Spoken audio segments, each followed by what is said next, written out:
Hello and welcome to the first lesson of my piano course. So we are going to talk about intervals, scales, and chords. So let's dive in and see what we're talking about.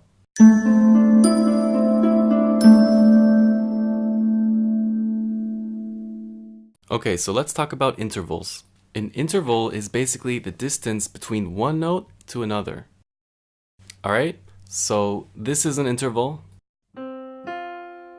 and this is an interval. This is an interval. Alright? And the smallest interval there is a half step. Okay? So let's say if I pick any note, let's say this note, which is a C, and I want to go to the closest key, it will be this one, right? This is the closest key I can go to. Also, if I go from here to the closest note, it will be this one. Okay? I can go down also. And this will be going down the closest key. Now, of course, if I go from C to D in this case, we will have a whole step because it's two halves, right? This is a half, and this is a half. So together, I get one whole step. Okay?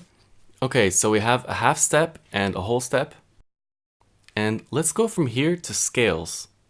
Now, a scale is basically a sequence of notes between two similar notes, okay, from C to C, from D to D, and so forth. So let's say I'm going to play all the white notes from this C to the next C.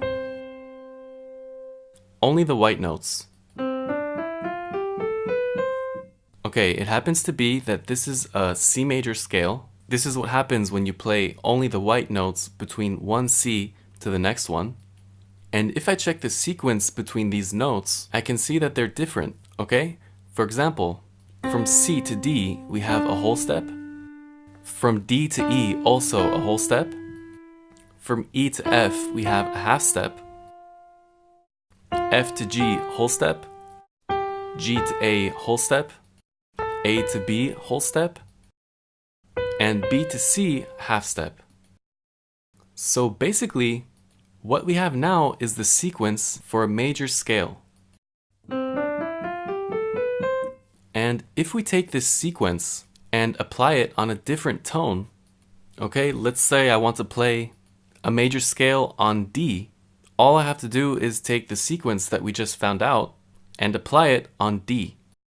Okay, so if I go D, and then I go whole step, half step, whole step, whole step, whole step, half step, I get a D major scale.